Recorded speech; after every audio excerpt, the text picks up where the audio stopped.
A proudly religious man, Strauss became a leader in Jewish causes and organizations. In 1933 he was a member of the Executive Committee of the American Jewish Committee. He was active in the Jewish Agricultural Society, for whom by 1941 he was honorary president.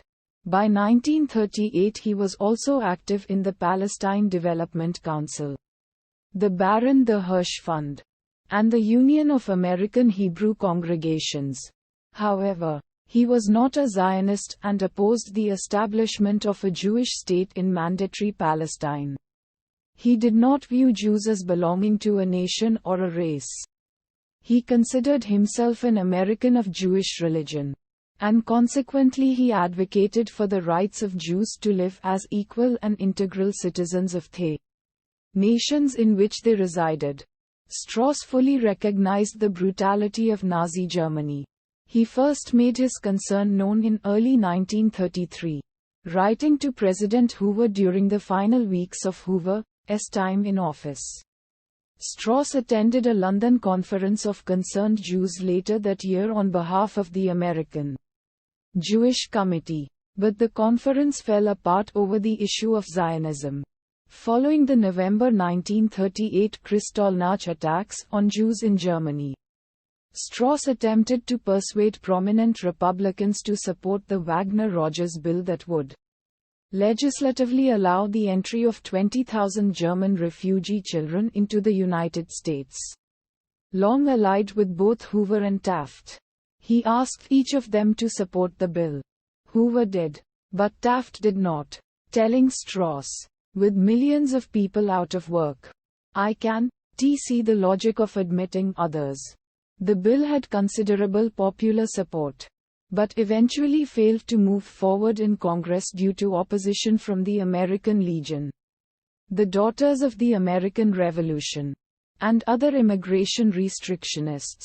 At the same time, Strauss joined with Hoover and Bernard Baruch in supporting the establishment of a refugee state in Africa as a safe haven for all persecuted people, not just Jews, and pledged 10% of his wealth towards it.